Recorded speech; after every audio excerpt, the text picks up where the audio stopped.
a gente vai conversar um pouco. Nós vamos conversar um pouco, né, sobre conexões entre pensamento computacional, matemática e inclusão. Mas antes da gente começar, eu gostaria de falar um pouco, e vai ser pouco mesmo, sobre o Núcleo de Tecnologia Educacional, que está vinculado ao DEF, e para as pessoas novas que estão chegando pela primeira vez, né, a um curso nosso, o NTE está vinculado ao Departamento de Ensino Fundamental e é responsável pela formação em tecnologias educacionais na rede municipal de ensino de Natal. Dentro do NTE, nós temos um ambiente que tem como objetivo trazer a prática e a teoria do professor para serem refletidas, estudadas e, acima de tudo, reprogramadas ou refeitas de acordo com a realidade de cada escola. O nome desse ambiente é Incubadora de Ideias e Aprendizagem Elabore, que já está há 3 anos em funcionamento, onde, dentro deste ambiente, nós estamos ligados diretamente à dimensão 2 da BNCC da computação, que é sobre pensamento computacional. A incubadora está aberta de segunda a quinta-feira, para que vocês possam visitá-la, possam nos conhecer e trazer as suas ideias para que a gente juntos possamos elaborar projetos e melhorias para a prática pedagógica de vocês. Mas antes de falar sobre a incubadora, porque o assunto, né, o nosso assunto também está ligado à incubadora, eu gostaria de dar apenas 2 avisos. O primeiro aviso é que o edital do NTE, do Núcleo de Tecnologia Educacional, da grade curricular, já vai estar disponível no dia 20 de fevereiro, no site da Prefeitura ou no Instagram do NTE, que eu vou deixar depois no chat para vocês nos seguirem, tá? Ainda os cursos não foram fechados, temos alguns cursos novos de capacitação, de aperfeiçoamento, mas vocês só vão ter acesso a esses cursos e aos formulários de inscrição, né, após a prefeitura, né, após a inserção da grade na prefeitura. Vou passar para a professora Karen, né? É um prazer imenso ter vocês aqui, e eu espero que essa pequena conversa, essa pequena discussão e reflexão possa ajudar vocês a refletirem sobre essa nova geração que está entrando na escola e precisa de cuidado, carinho e, acima de tudo, um bom projeto. Tá bom? Sejam todos bem-vindos. Professora Karen, é com você.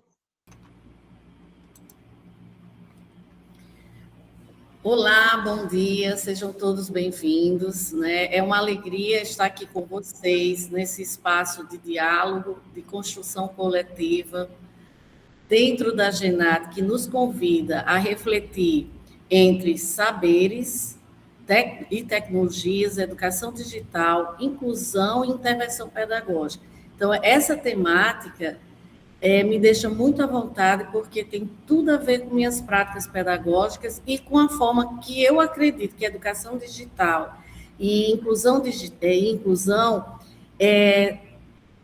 se constrói nesse processo, né, na educação pública. Então, a expressão entre, né, já não é por acaso, né, ele já anuncia que a educação digital, né, já dialoga, né, com esses saberes, com a finalidade de buscar, né, estratégia para que a aprendizagem tenha o foco, o próprio aluno, né, para que ele possa construir o próprio conhecimento, né, a partir das próprias construções das ideias. Então, mas antes de iniciarmos esse diálogo entre saberes, eu vou fazer uma autodescrição como prática de acessibilidade. Eu sou uma mulher de meia idade, pele clara, cabelos escuros, ondulados na altura do ombro. Eu me encontro no ambiente interno, na sala 4. Estou sentada diante do computador, usando óculos, né, e vestindo uma blusa estampada, florida, com a tonalidade predominante azul. Atrás de mim há uma parede, né, com um mural de avisos, e que ocupa o mesmo espaço da lousa digital. Aliás, a lousa digital está sobre ele, né, só aparece uma parte do mural. E estou aqui participando, né, desse mini curso no formato online, né, e vamos começar a iniciar a nossa proposta. Então, assim, na verdade, estamos numa jornada, né, e como toda jornada é feita de trilhas, e para seguir sobre elas, precisamos conhecer o mapa, né, o mapa do nosso percurso. Então, nesse minicurso, pretende explorar, né, a conexão entre matemática e pensamento computacional,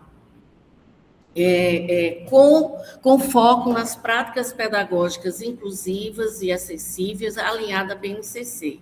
Então, ao longo dessa trilha, também vamos conhecer o Scratch-Tat, que é um recurso educacional de código aberto, né, que permite trabalhar programação sem uso de telas. Mas, mais do que aprender a usar a ferramenta, nosso propósito, nosso convite é refletir como planejar intervenções pedagógicas significativas, né, valorizando a equidade, a educação digital e a melhoria da aprendizagem a partir de situações reais de sala de aula. Então, essas intervenções terão como abordagem o DUA, que é o Desenho Universal para a Aprendizagem, ampliando aí as possibilidades de participação e aprendizagem para todos. Então, não há aqui refletir sobre a história da computação sem antes relacionar a evolução da matemática. Por isso, essas conexões, né, entre saberes e tecnologias. Então, no século XX, segundo Castells, né, foi um período de extrema transformação, sobretudo pelas tecnologias que modificaram a vida das pessoas, né? E aí foi um período de instabilidade devido às duas grandes guerras mundiais e a Guerra Fria, né, que ocasionou um avanço técnico e científico, né, em várias áreas do conhecimento, né? Um exemplo seria a física nuclear, os estudos sobre os átomos, a invenção, né, principalmente a invenção dos transistores, que possibilitou a chegada dos microcomputadores, né? E dentre essas grandes transformações, nós temos a computação, né?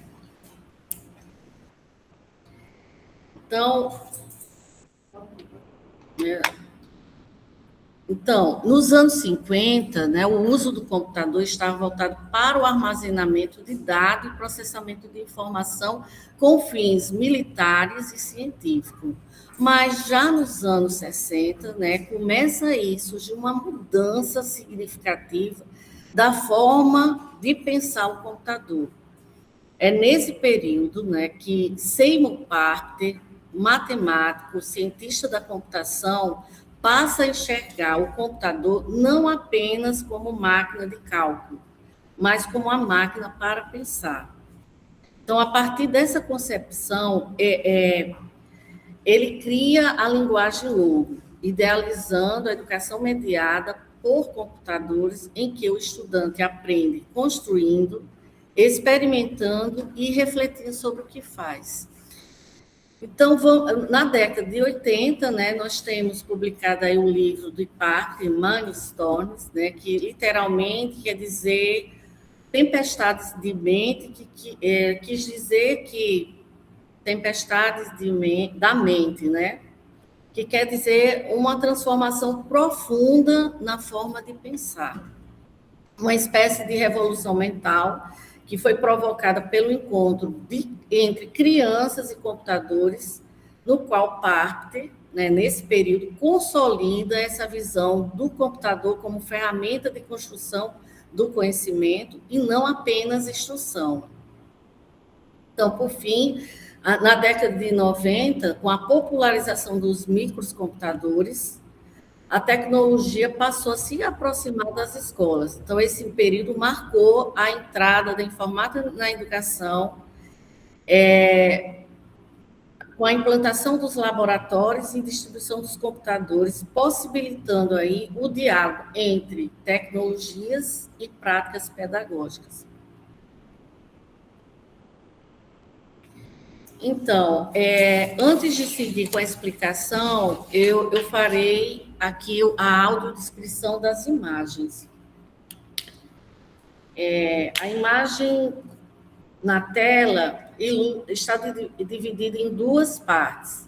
À esquerda aparece um computador antigo, de grande porte, com muitos fios, fitas e equipamentos volumosos, representando a tecnologia complexa das primeiras máquinas.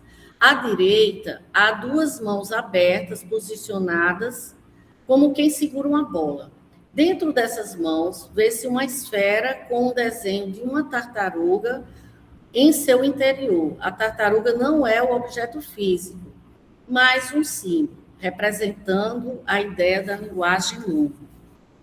Então, quando a gente olha para essa imagem, é importante lembrar que a década de 60 foi uma época marcada de computadores gigantescos, né, caros e extremamente complexos, e restrito a grandes instituições como universidades, centros de pesquisa, sobretudo setores militares.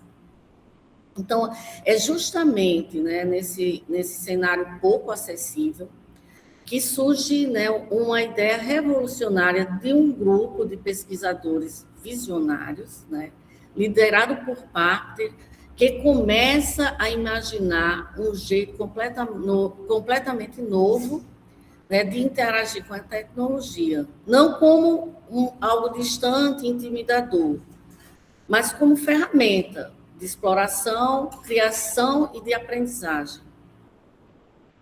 Então, aí é que nasce, pode passar. Gente, novamente eu vou fazer a audiodescrição das imagens. Então, nesse slide, né, há 4 imagens.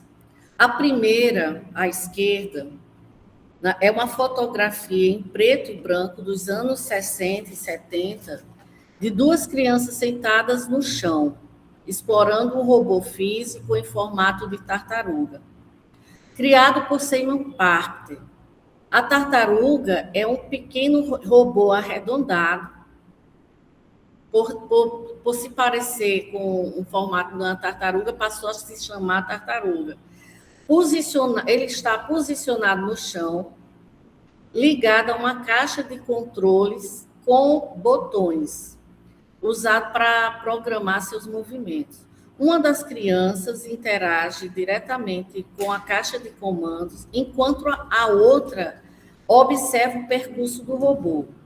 Sobre o chão, há uma folha de papel com desenhos circulares feitos a partir do deslocamento da tartaruga. Então, nesse robô, abaixo dele, há acoplado uma caneta para fazer esses desenhos. A imagem representa uma das primeiras experiências de programação concreta, física, né? Em que as crianças aprendem lógica, sequência e direção por meio da interação com o robô físico e tangível. A segunda imagem, abaixo dessa primeira, que está no lado esquerdo, também uma fotografia em preto e branco dos anos 60 e 70, mostrando Seymour Papert, né, que é um homem adulto, com barba cheia e cabelos médios, sentado à mesa junto com dois adolescentes. Os três estão inclinados para frente, observando atentamente uma tartaruga robótica física, posicionada sobre a mesa. Papert segura o robô com cuidado, enquanto as crianças acompanham a experiência com expressões de curiosidade e envolvimento. A cena transmite uma relação de proximidade entre adultos e crianças, marcada pela investigação, pelo diálogo e pela aprendizagem compartilhada por meio da experimentação. A terceira imagem é uma animação em formato GIF, que representa a linguagem logo, que foi migrada para o computador. Nela, a tartaruga não é mais robô físico, mas passa a ser um cursor em movimento na tela. Esse cursor se desloca, seguindo comandos representados pela letra F, andar para frente, e símbolos mais e menos, como avançar, virar à direita ou à esquerda. À medida que a tartaruga se move, seu percurso vai sendo desenhado, formando linhas e figuras geométricas. A imagem mostra um traçado em linha reta na horizontal. Em determinado ponto, a linha sobe de forma inclinada, formando um segmento diagonal para cima. E, em seguida, o traço desce inclinado, criando o formato de um triângulo simples, semelhante a um pico ou uma montanha. Após esse movimento, a linha retoma o trajeto reto na horizontal, continuando no sentido inicial.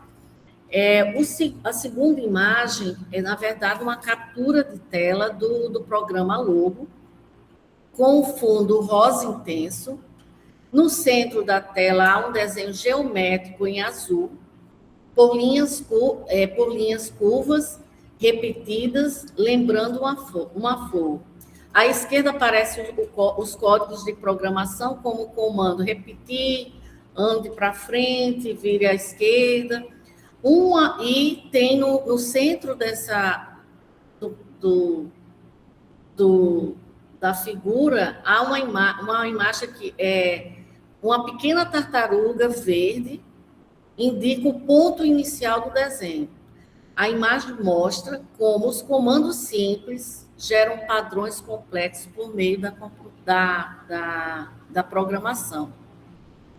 Então, aí é que nasce a linguagem Logo, né, como proposta de colocar a criança no papel de quem comanda, né? Seja um robô físico, ou seja uma representação do robô na tela do computador.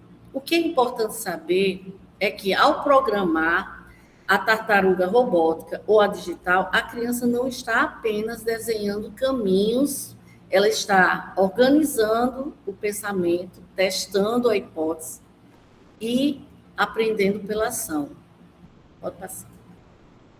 Então, essa ideia revolucionária, ela não surge assim do nada. Ela está ligada a uma abordagem teórica e prática bastante sólida, conhecida como construcionismo, proposto por Papert, que é uma abordagem inspirada nas ideias construtivistas de Piaget, de quem Papert foi aluno, né? Então, segundo Piaget, a criança constrói o conhecimento a partir de interações com o meio físico e social, por meios de processos ativos, que são exploração, ação e reflexão. Ou seja, a criança aprende fazendo, testando hipóteses e reorganizando o pensamento. Então, Papert, né, ele amplia essa perspectiva ao defender que a aprendizagem se torna mais significativa quando o sujeito constrói algo concreto e compartilhado. Então, nesse sentido, ele enfatiza a construção de artefatos, né? E o uso da programação como ferramentas poderosas para o desenvolvimento do pensamento crítico, lógico e criativo. Então, ao programar, o aluno não apenas executa comandos, ele vai planejar, testar, errar, refletir e reprogramar. Então, é justamente nesse processo que começa a consolidar o que chamamos de pensamento computacional.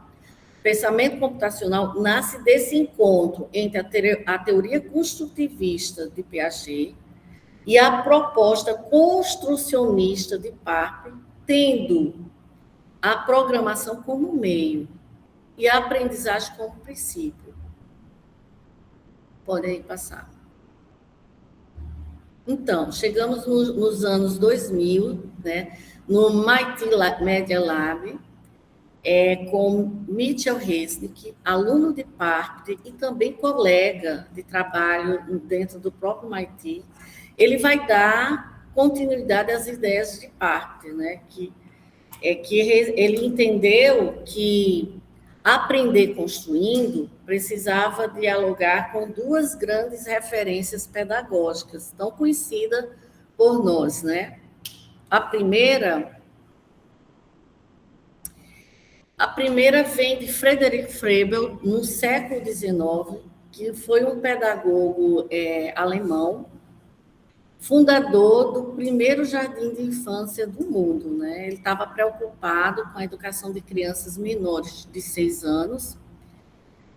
Era um público que até então não tinha uma proposta educacional estruturada. Então, Froebel defendia, né, a aprendizagem ativa, né? O brincar, a criação, o uso de materiais pedagógicos, que eu diria que é artefato, como Seymour Papert fala, né?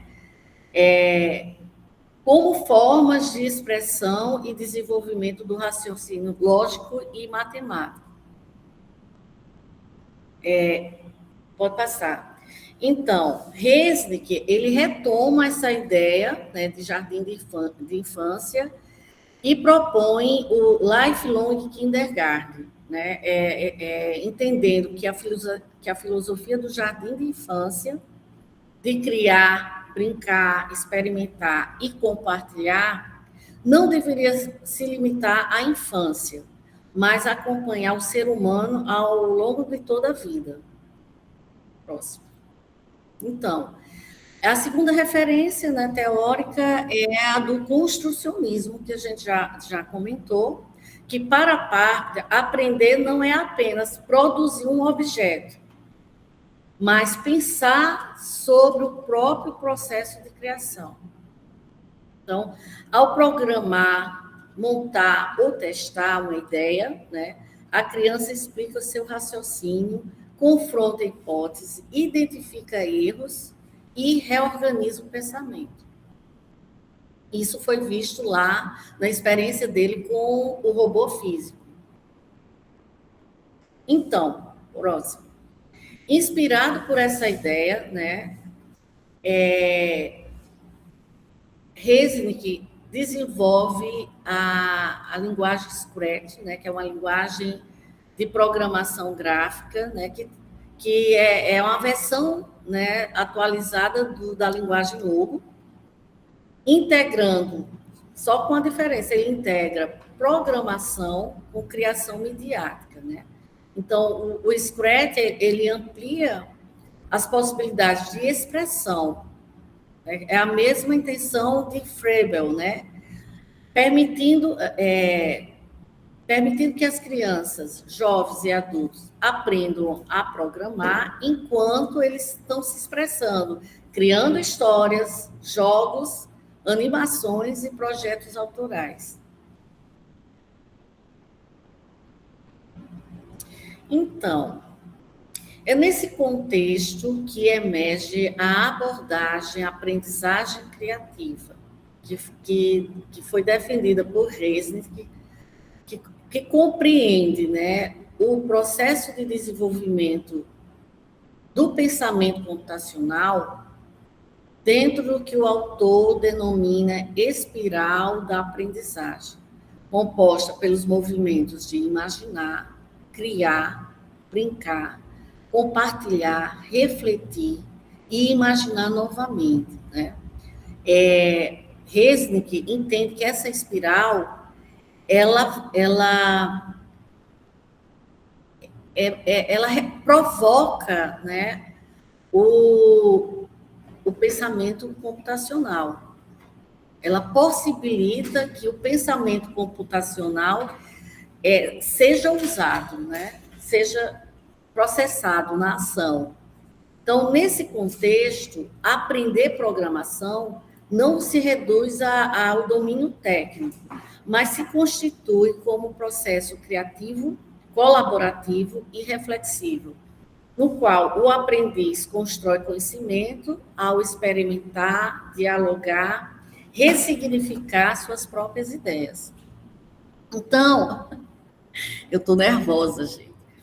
Então, o pensamento computacional deixa de ser apenas um conteúdo e passa a ser uma prática, né, na espiral da aprendizagem. É uma forma de pensar, resolver problemas e criar soluções de maneira crítica, principalmente, e criativa. Então, nos próximos slides, nós vamos olhar com mais atenção o conceito pensamento computacional, atrelado ao ensino da matemática, e compreender como ele se materializa na nossa prática pedagógica. Pode passar. Então, mas afinal, o que é pensamento computacional? Então, é a capacidade de formular problemas e soluções de forma lógica, organizada e sistemática. Então, pensemos em dois princípios. Pensamento computacional não é saber programar. Isso é muito importante. Pensamento computacional é usar esses conceitos da computação, né, para criar, explicar e resolver problemas, certo? Então, quando falamos em pensamento computacional, estamos falando de uma forma de pensar para resolver problemas de maneira organizada, lógica e criativa, utilizando os princípios da computação. Mas quando falamos princípios da computação, é bom entender que não estamos nos referindo a máquinas, mas às formas humanas de pensar que a computação, que esses princípios formalizaram. Então, vou dar um exemplo. O ser humano, ele organiza ideias para resolver problemas. Então, aí ele pensa o que fazer primeiro, o que vem depois e o que não pode faltar. O computador só executa essa organização que o ser humano criou. Então, o pensamento computacional não se limita ao uso do computador ou da programação, mas pode ser aplicado em situações do cotidiano da escola e em diferentes áreas do conhecimento, né?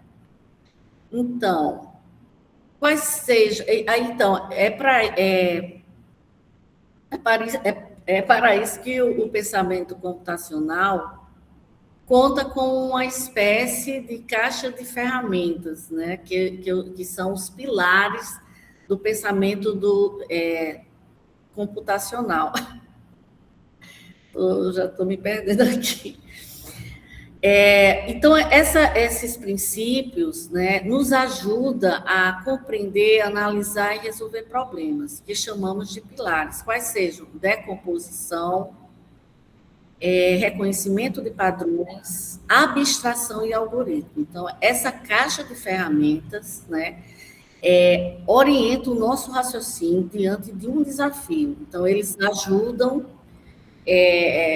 a caixa de ferramenta nos ajuda a organizar o pensamento, testar a estratégia e encontrar soluções possíveis. Tá bom. Próximo. Se você quiser, não, tá bom, porque... Então, vamos conhecer, né, a primeira caixa de ferramenta. Para que a gente possa organizar, né, nosso pensamento, né? Então, a primeira delas é a decomposição. Significa pegar um problema maior, dividi-lo em partes menores, mais simples. Então, em vez de resolver tudo de uma vez, nós quebramos o problema em etapas que facilita a compreensão. Então, vejamos um exemplo, o problema da costureira. Pode passar. Pode passar. Então, o problema da costureira. Uma costureira recebeu 150 por 3 peças de roupa. Ela gastou R$ 45 com o material. Quanto sobrou para ela? Né? Então, assim, em vez de resolver diretamente a situação, o problema é decomposto, né, em etapas. Primeiro, identificamos receita, ou seja, o quanto ela recebeu.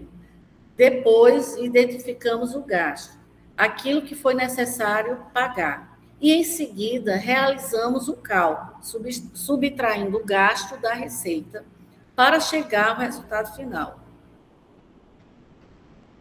Então, perceba que, ao decompor o problema, o raciocínio fica mais claro, organizado e acessível. Esse processo é exatamente o que caracteriza a decomposição como principal fundamento do pensamento computacional. Então, na escola, né,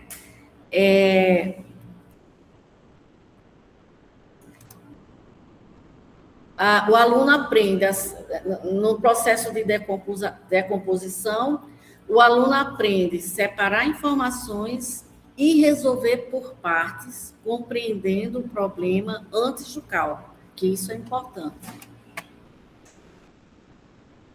Vou passar. Bem, gente, aqui eu trouxe junto reconhecimento de padrões e abstração, porque na prática um não acontece sem o outro. Então, vamos para o reconhecimento de padrões. Bem, reconhecimento de padrões é quase como ser um detetive.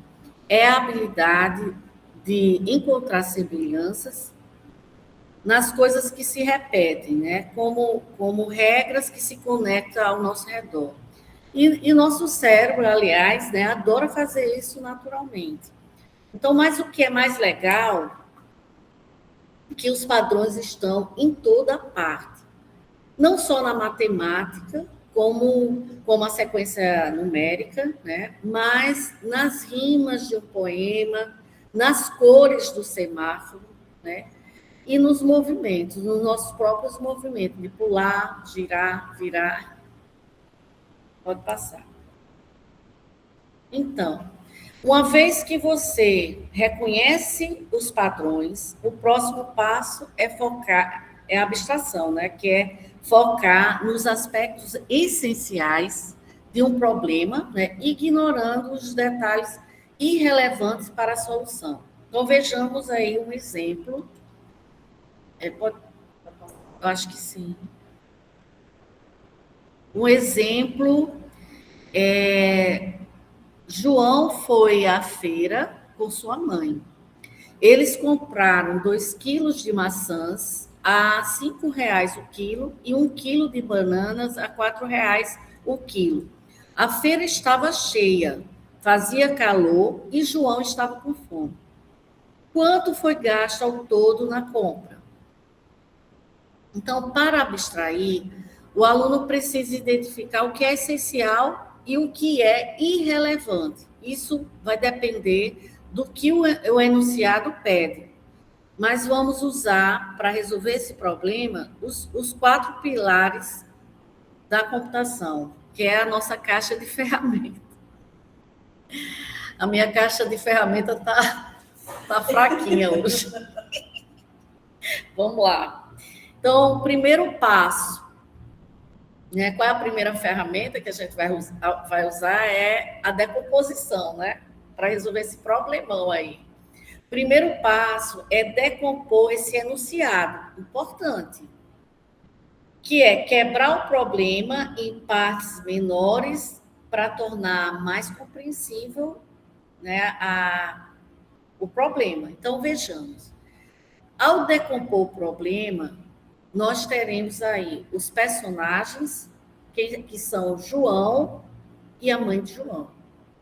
O local, que é a feira. Os produtos comprados, que foram 2 itens, maçãs e bananas. As quantidades, né, que é por quilo, né? Os preços e as informações do contexto, né? Que é a feira estava cheia, estava fazendo calor, João estava com fome. Não tem nada a ver aí com uma parte da matemática, né? Então, o próximo passo é reconhecimento de padrões, né? Então, reconhecimento de padrões é identificar o que se repete ou o que segue uma mesma lógica no problema. É perceber que situações diferentes seguem a mesma estrutura. Pode mudar a história, pode mudar os personagens, mas o jeito de resolver se repete, por exemplo. Então, há um padrão na forma como a compra é apresentada. Observe que os 2 produtos seguem esse mesmo padrão.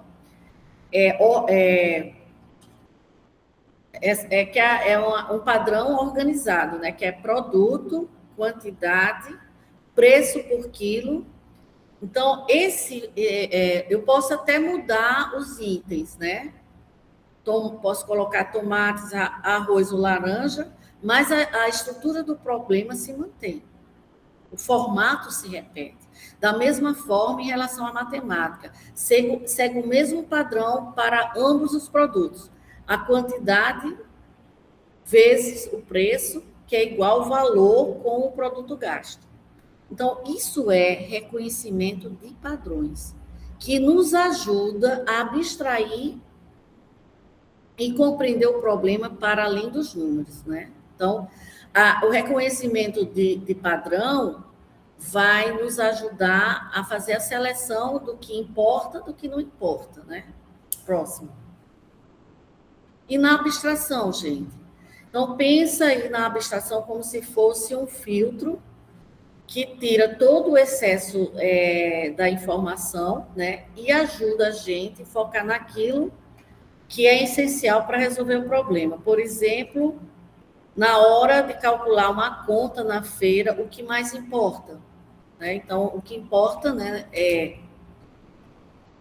é a quantidade, né, o preço do produto e o cálculo, né, que envolve multiplicação e soma. E o que é irrelevante, no exemplo do enunciado, seria a feira cheia, João com fome, né, ou fazia calor.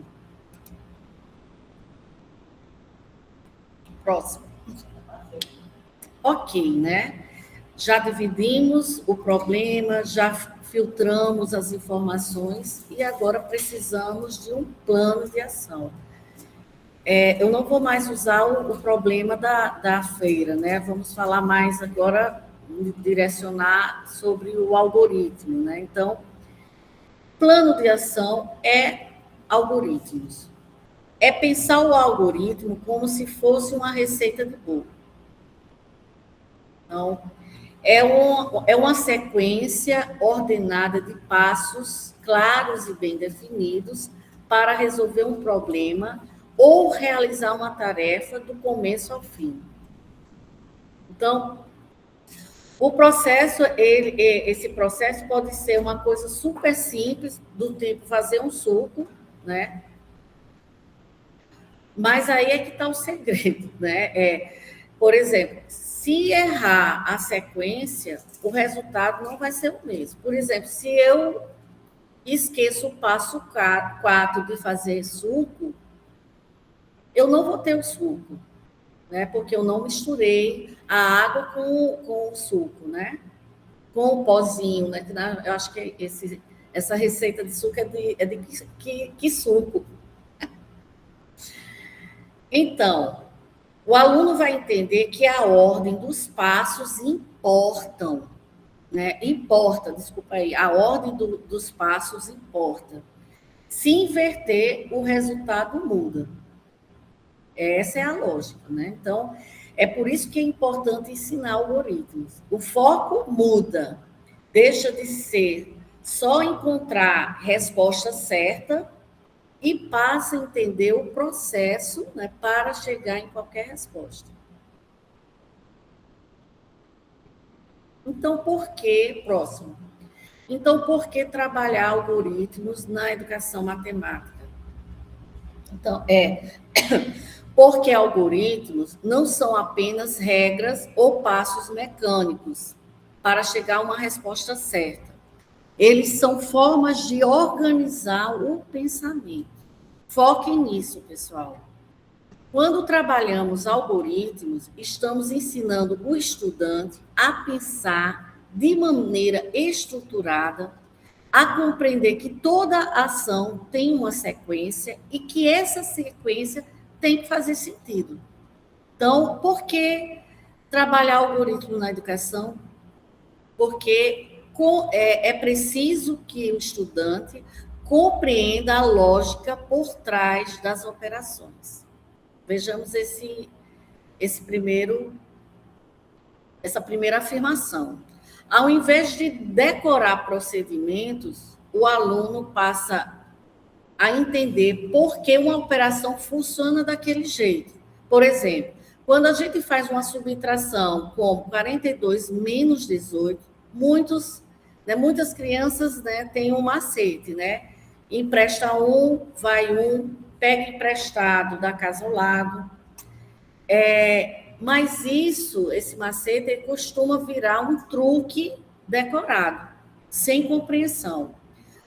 Na verdade, o que acontece nessa operação é uma troca de valores respeitando o sistema de numeração decimal. Por exemplo, quando ele entende a lógica da troca na subtração, o cálculo deixa de ser um truque e passa a ser um raciocínio construído. O foco sai do faça assim e vai para o entenda o que está acontecendo, né? Isso é importante. A próxima afirmação é que é importante desenvolver o pensamento sequencial e organizado do estudante. Trabalhar algoritmos ajuda o estudante a organizar o pensamento em etapas. O que vem primeiro? O que vem depois e por quê? Essa habilidade não serve apenas para a matemática, mas para resolver problemas em diferentes áreas, situações da vida. Pensar na forma sequencial é aprender a planejar, que isso é importante, prever porque ele está exercendo a dedução, que faz parte do raciocínio lógico, né? E tomar decisões conscientes, né?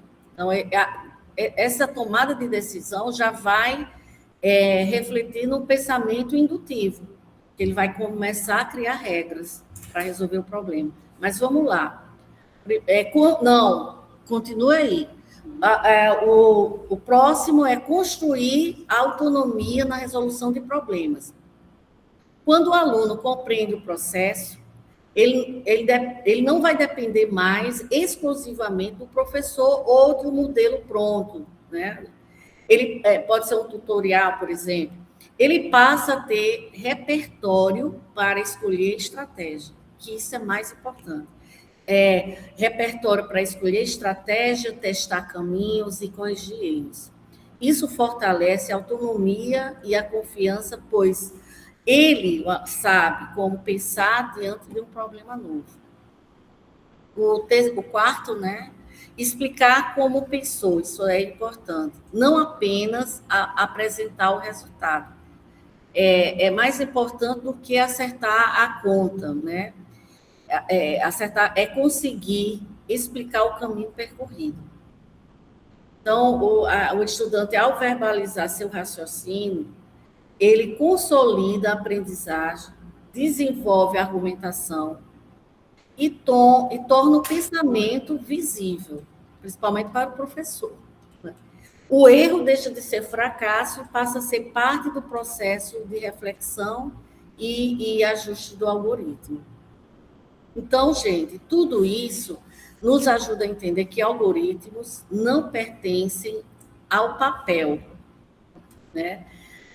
À conta armada ou ao computador. Eles fazem parte do modo como organizamos o pensamento, do modo como resolvemos problemas e como construímos o conhecimento. Então, a partir dessa compreensão, o próximo passo da nossa trilha é conhecer uma proposta materializada por essa lógica, a forma concreta e acessível, o Scratch Tátil.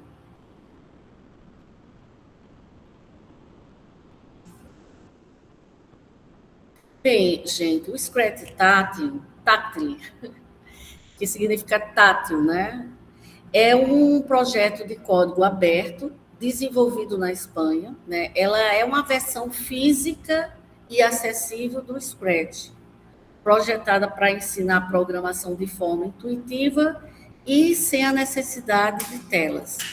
Então, quando falamos de Scratch tátil, estamos falando de programação sem telas, né? Obviamente, mas não sem tecnologias. Scratch é uma proposta que desloca o pensamento computacional para o corpo, para o toque e ação concreta. Então, próximo, o kit deixa eu explicar, Paulo.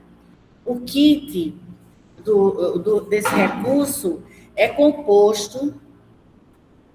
composto por tabuleiro em forma de grade, que organiza o espaço e orienta o deslocamento dos personagens. Conta com personagens móveis que se deslocam conforme os comandos escolhidos.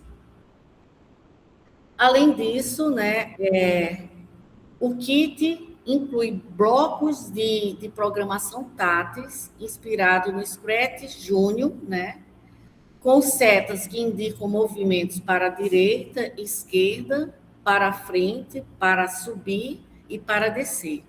Esses elementos, né, permitem que os alunos construam sequências de comandos, visualizando o funcionamento de um algoritmo de forma concreta e desplugada. Depois a gente vai gravar aqui esse material, esse kit, certo?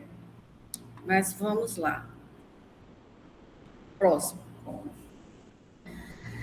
O Scratch tátil pode ser uma tecnologia, por ser uma tecnologia, permite programar com as próprias mãos, valoriza o contato direto com o material, né? E dessa forma trabalha o sensorial e o concreto, né? E tornando o processo de programação mais acessível e inclusivo. Então, no sensorial, amplia o acesso através do toque, né? Então, aqui o aprendizado acontece pelo toque, né? Então, para o aluno com deficiência visual, por exemplo, isso é fundamental, porque o código deixa de ser algo apenas visual, visto na tela, e passa a ser percebido pelas mãos.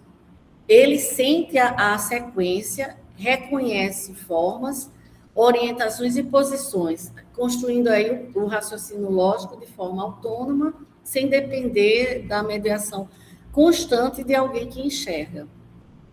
O concreto, né? O código vira objeto. O código deixa de ser invisível, ele vira objeto, vira bloco, vira algo que pode ser organizado, desmontado e reconstruído. Isso ajuda o estudante a compreender a lógica de programação.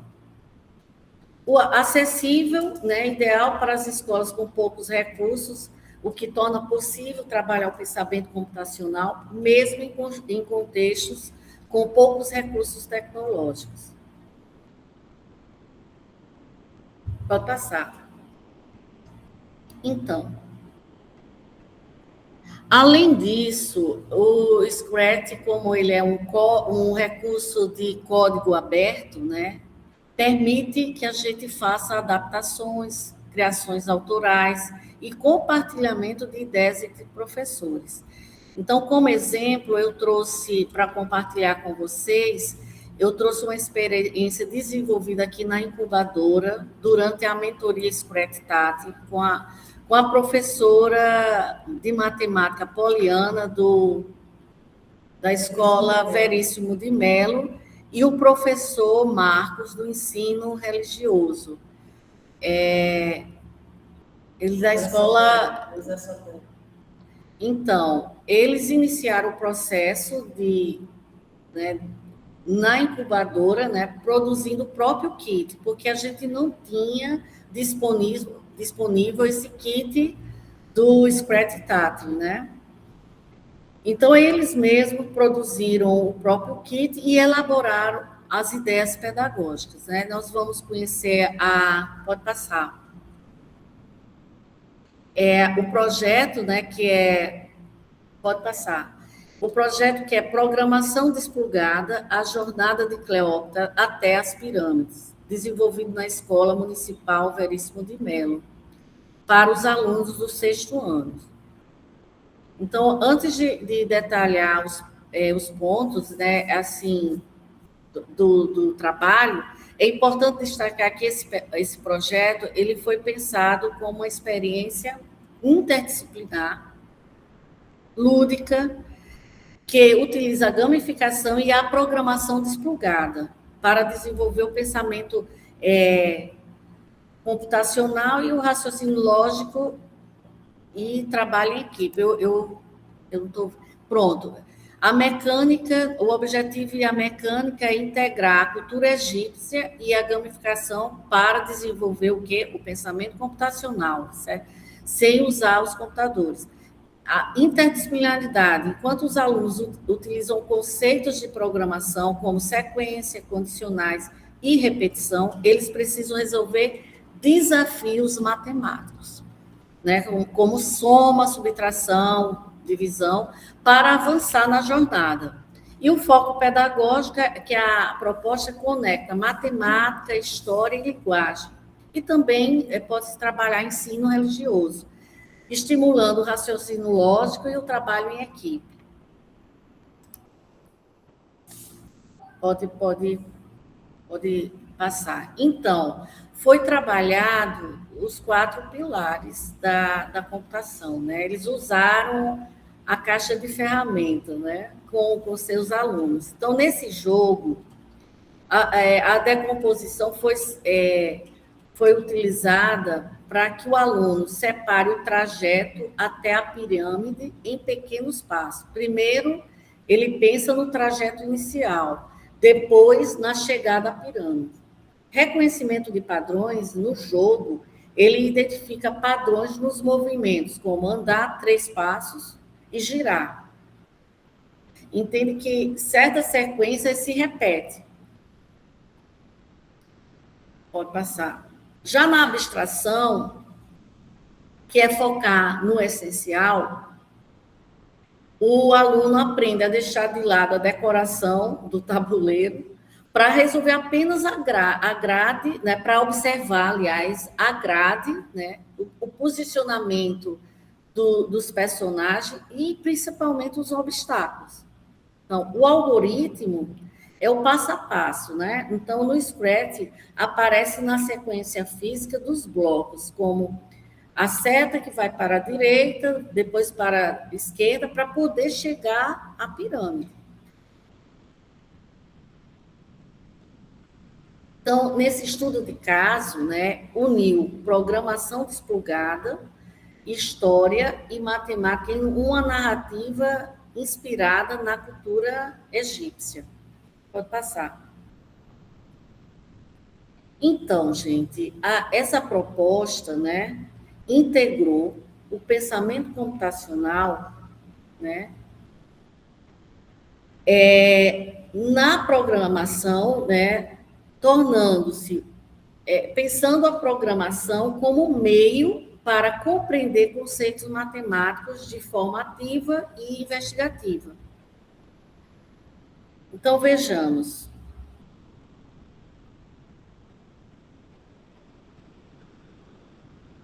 Quando a gente integra o pensamento computacional, a programação vai se tornando um meio, né, para que os estudantes compreendam os conceitos matemáticos. Então, o Scratch Tátil não é apenas uma ferramenta, mas uma proposta pedagógica que coloca o estudante no centro da aprendizagem. E eu queria aqui falar sobre o objetivo, né, o público que esse recurso educacional atende. Atende um público menor de 10 anos, né? Quer dizer, vai da educação infantil, né, para o terceiro, né?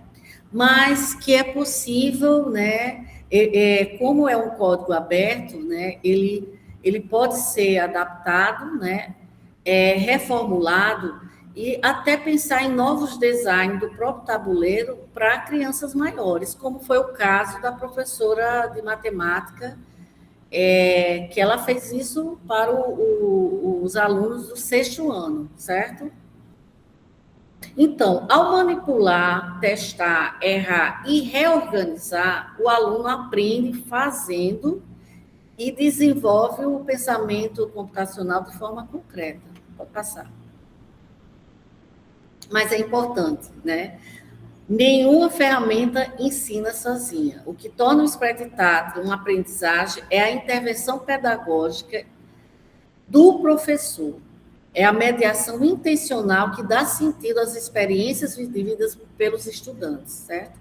Passar. Então, o erro, né, como ferramenta de aprendizagem, isso é também muito importante. O erro não é tratado como falha ou nota vermelha, mas como parte do processo de aprendizagem. No Scratch Tátil, o erro aparece como bug, né, o debug, que precisa ser depurado no papel. A gente vai, o que aconteceu, qual passo foi pulado, a sequência estava correta? Então, ao revisar os comandos, os estudantes refletem, ajustam e aprendem.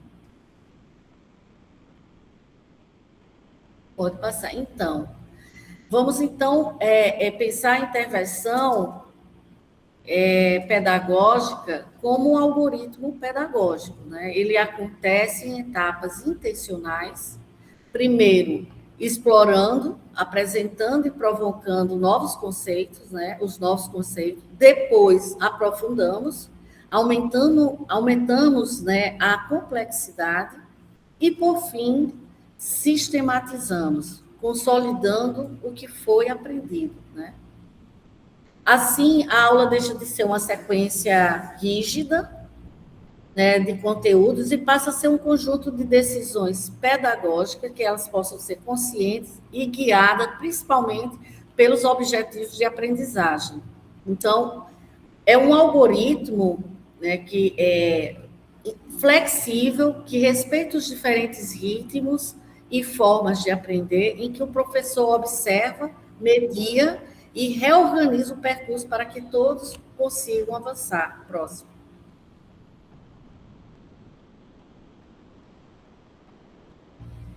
Então, nós desenvolvemos uma proposta, né, com a filha da professora Eudésia, que tem paralisia cerebral, a partir do jogo das emoções. Gravamos um vídeo em que ela inicia a atividade do Scratch Tátil, escolhendo qual a emoção ela deseja expressar. A gente vai assistir agora. O jogo vai ser melhorar, qual é o jogo? Melhorar os sentimentos dos emojis, não é? É ou não é? Sim ou não? É?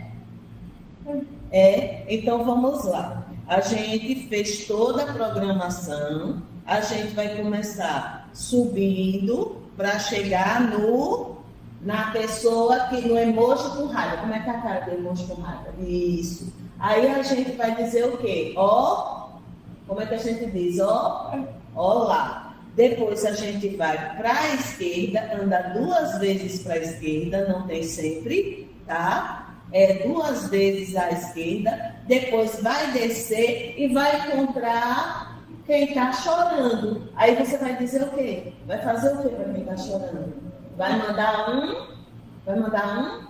um beijo. Depois nós vamos voltar, vamos subir quantas vezes? 1 ou 2?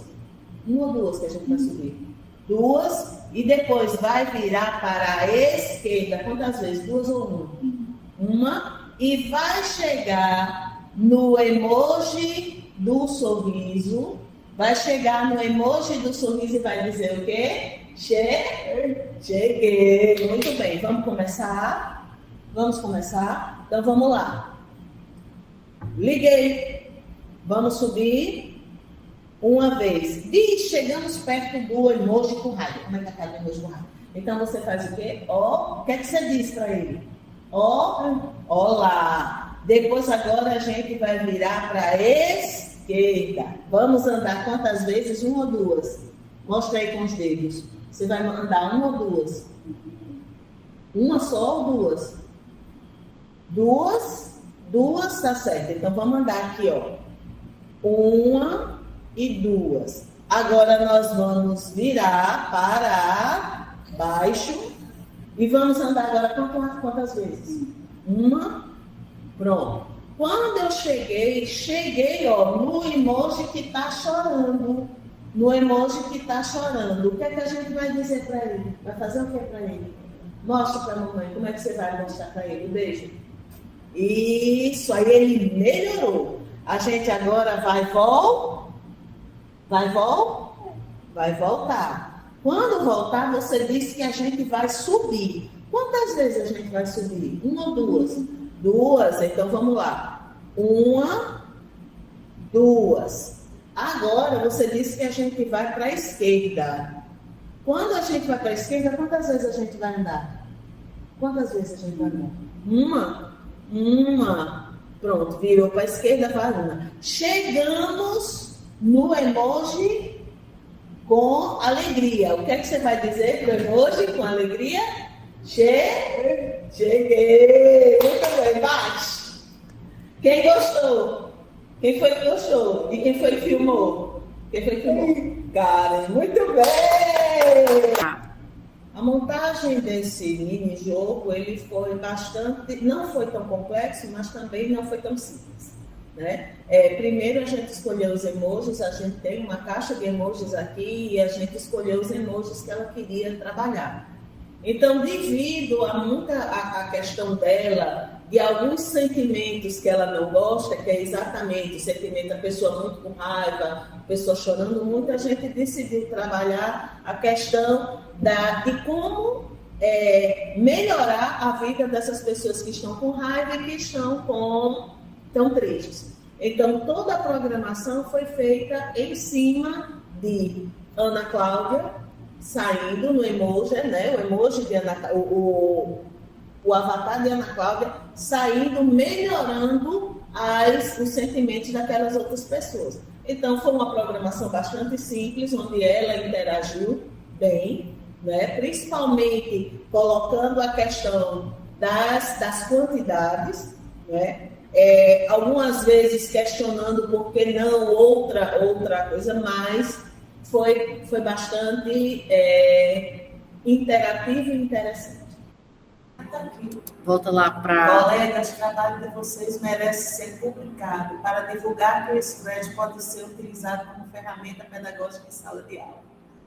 Essas professoras são nota 1000, orgulho de prazer e sorte de fazer cursos com vocês. Coloca a apresentação, que estava na... Não, eu não parei, não estava aqui. Lembra Renata, qual tá slide?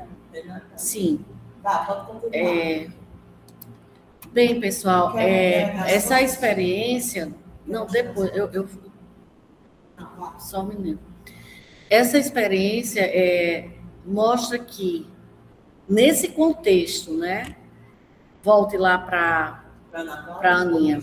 Nesse programar, ela vai além do código, né?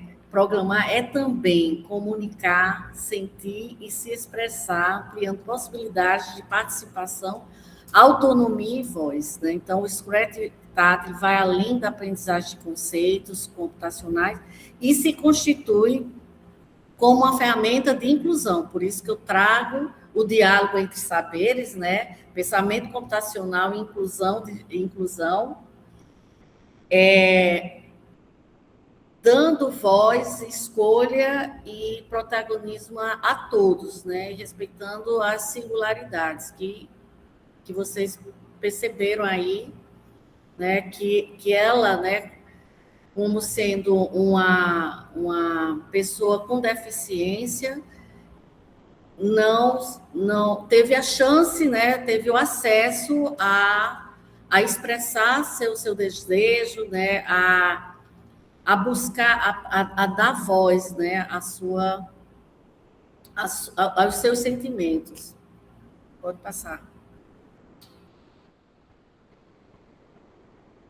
Então, eu vou fazer aqui uma audiodescrição da imagem.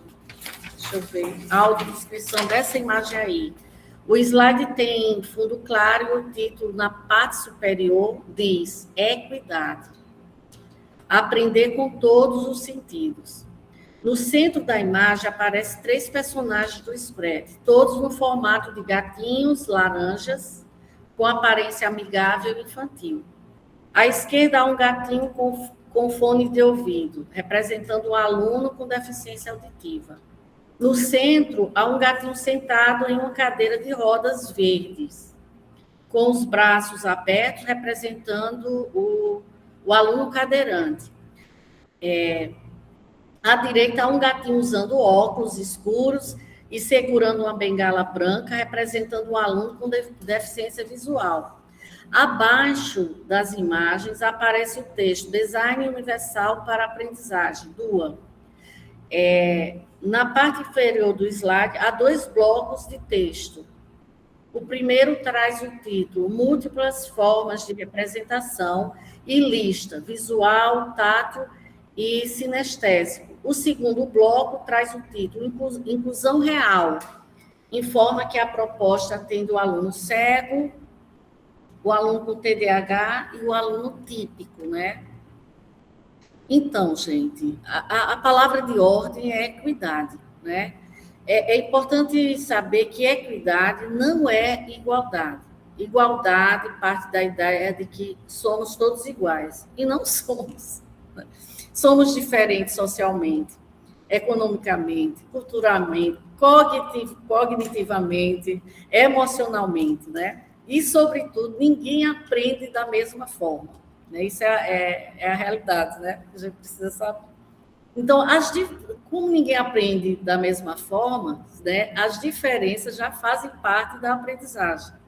Elas estão nos ritmos, nas habilidades, nas formas de ver, sentir, tocar, de se mover e compreender o mundo. Né? Então, quando falamos de Scratch tátil, falamos exatamente disso, de um recurso que rompe a lógica da igualdade, de oferecer a mesma coisa para todos, e assume a lógica da equidade, que é garantir que todos aprendam, ainda que por caminhos diferentes.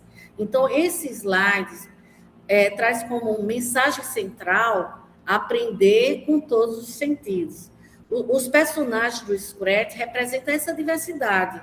O aluno com deficiência visual, o aluno cadeirante, o aluno com TDAH e também o aluno típico. Isso nos ajuda a entender que a inclusão não é a exceção, é o ponto de partida, né? Aluno típico, para quem não sabe, né, é uma expressão, né, usada na educação para se referir àquele aluno cujo desenvolvimento cognitivo, emocional, motor, acontece dentro do que é esperado na sua faixa etária, né? Então, sem apresentar deficiência como transtorno,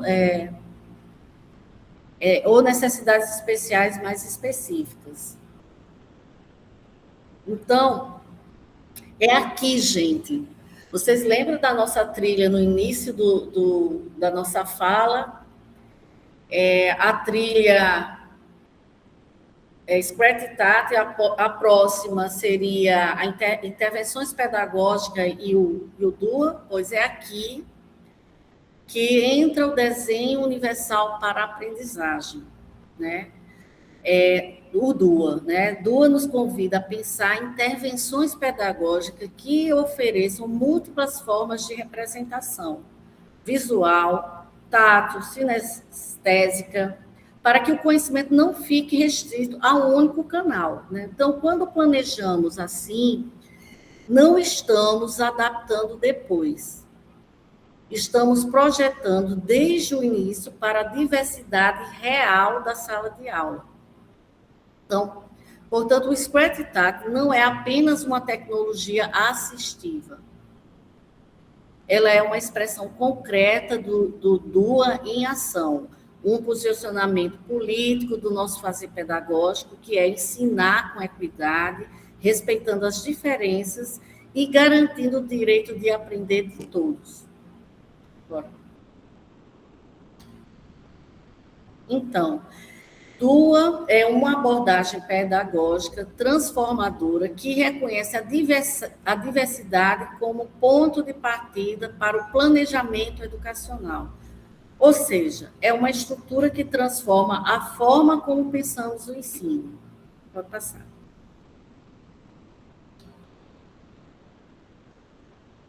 Então, o desenho universal... Só um minuto, deixa eu dar uma olhada. Não, volta lá. Porque você pulou, volta antes. Desenho universal da aprendizagem. Espera aí. Então, pode deixar aí. Então, o DUA nos provoca, como já falamos, a mudar a lógica. Em vez de criar um plano padrão e adaptar depois, a ideia é planejar para todos desde o início, porque a diversidade não é exceção. Não é isso? Deixa eu ver aqui. Pode passar. A diversidade não é exceção, ela é regra.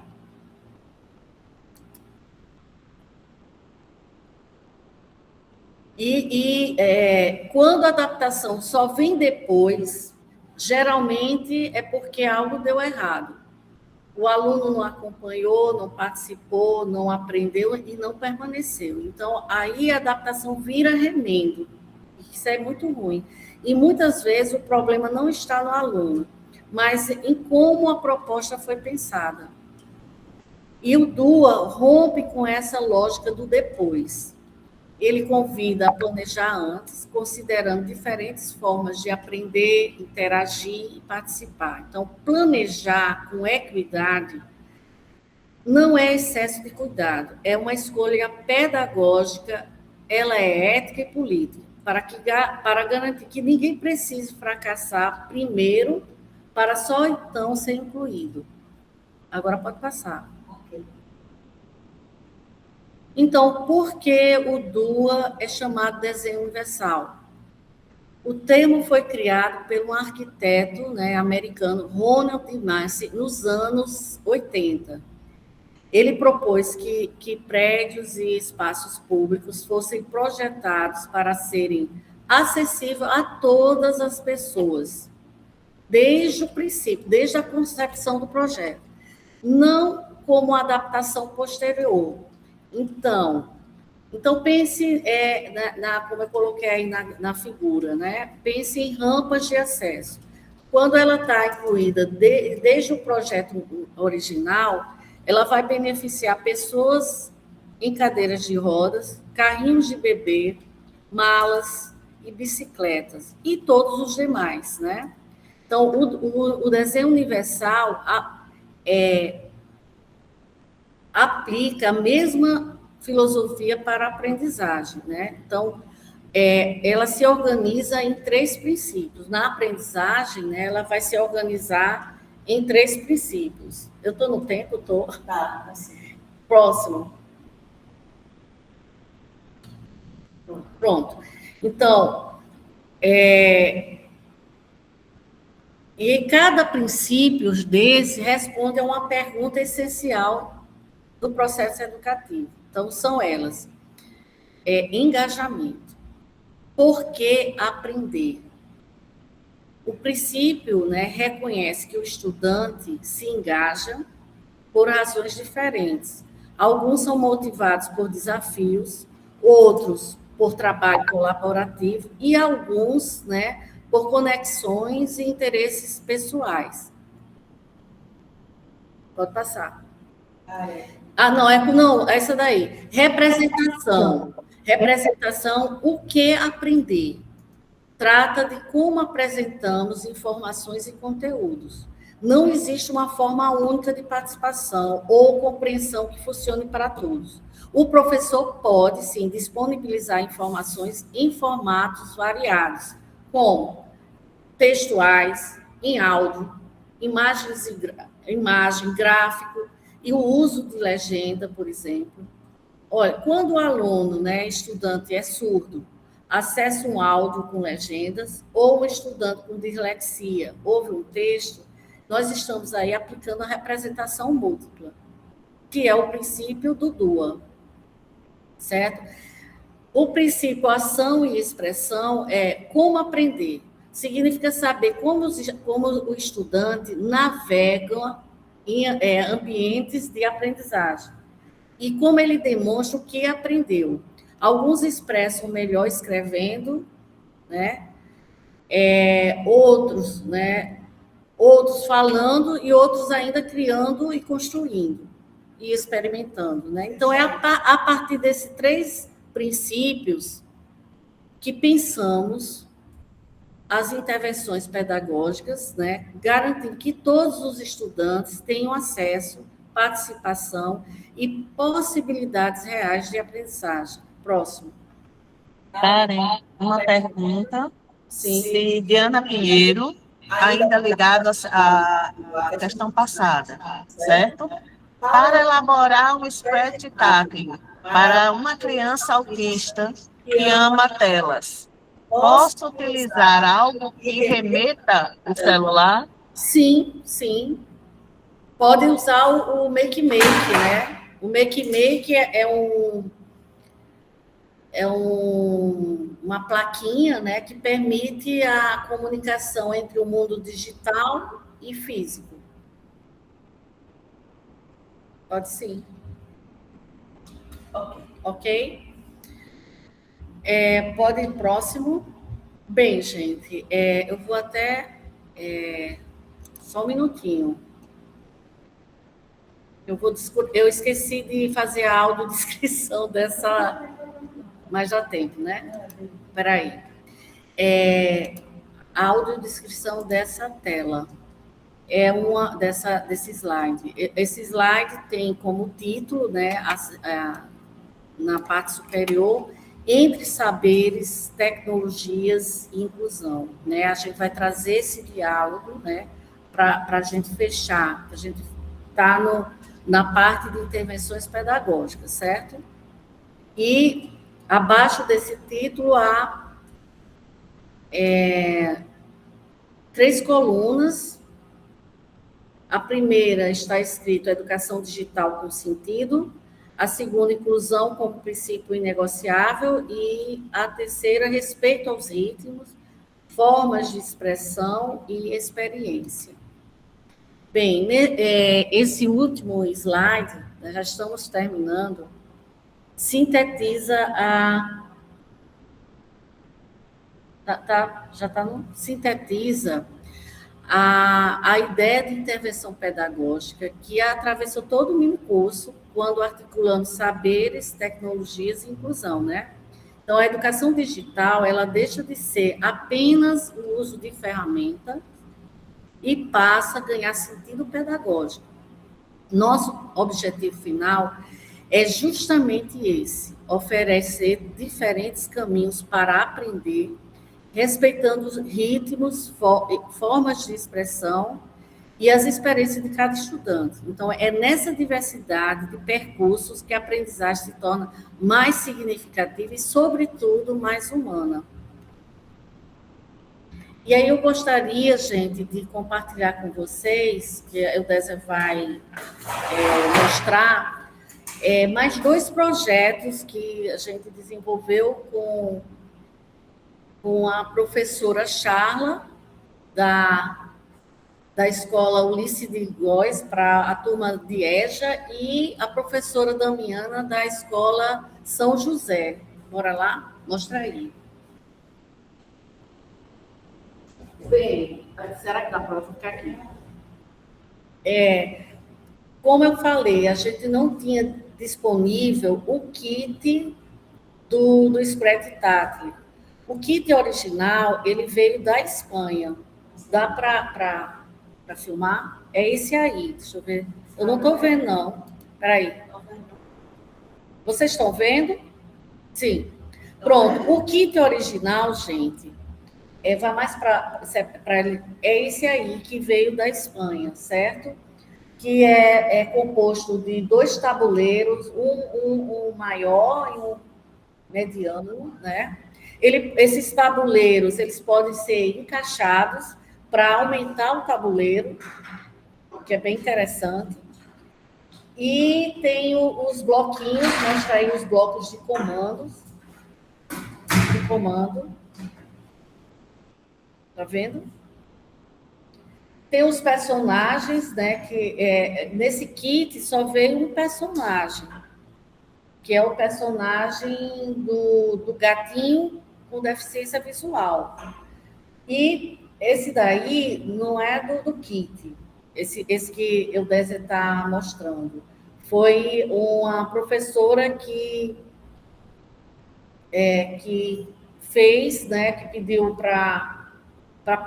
foi de Biscuit, né, que produziu. Mas o que eu gostaria de mostrar é o kit original, que é esse daí. Mostra aí, por favor. Pronto. Esse bloco aqui, gente, observe que há um comando, né, de uma pessoa e essa mãozinha. Eles são em alto relevo, justamente para que o deficiente visual possa reconhecer. Tá vendo? É bem interessante. Mas aí, como a gente não tinha disponível esse material aqui no Brasil, qual foi o desafio desses professores, né? Foi produzir o próprio kit. E aí eu fiquei muito, assim, surpresa com a habilidade desses professores, né? Então, eles tinham que produzir um kit, mas também queriam que elaborar um projeto. Eles já tinham uns projetos que estavam desenvolvendo na escola. Esse daqui, a professora estava desenvolvendo, né, o projeto da EJA, que era o projeto Vamos Cultivar a Força Humana, né? Então, o que ela fez? O tabuleiro se tornou ela fez a esteira de tabuleiro. E aí fez as grades.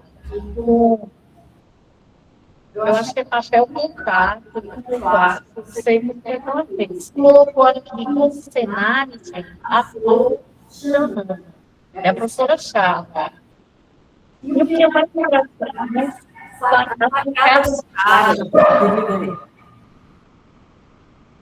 O que eu achei mais interessante foi ela ter visto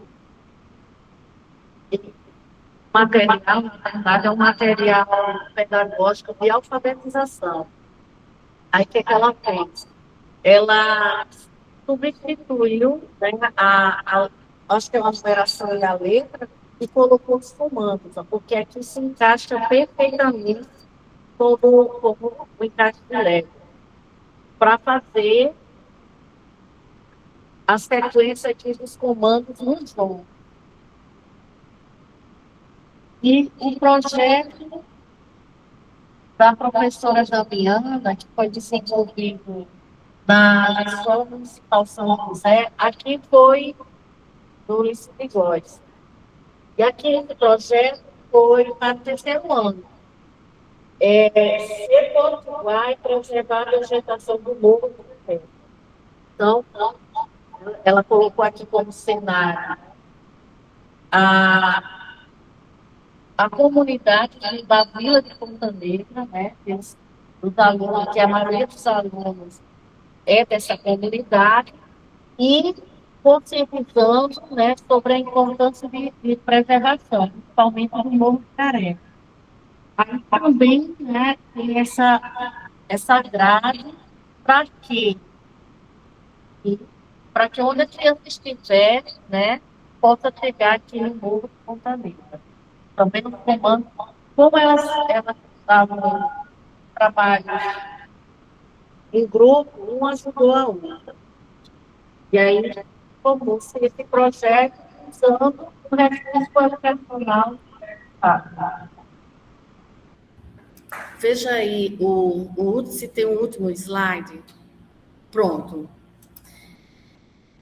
Então, assim, só para concluir, eu gostaria de dizer que tudo que vivenciamos nesse minicurso, ele dialoga diretamente com o Plano de Educação Digital e Inovação Pedagógica, que torna a educação digital imediata, obrigatória esse ano, né?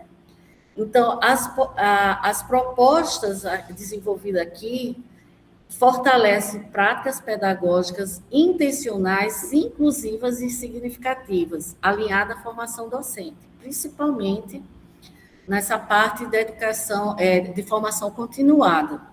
Então, além disso, seguimos as diretrizes da deliberação do Conselho Educacional, Conselho Estadual da Educação 233/25 e da resolução número 1, CNE número 1 de 2022, que integram o pensamento computacional e a cultura digital ABNCC.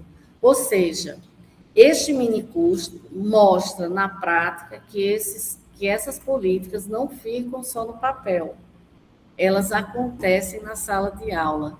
E chegamos ao fim, deixo aqui meu sincero agradecimento pela oportunidade de estar aqui com vocês, compartilhando minhas convicções pedagógicas, ideias, propostas e aprendizados nesse rico diálogo entre saberes. Assim, muito obrigada. Eu aqui, pronto. Vai falar, Décio? Não. Até mais.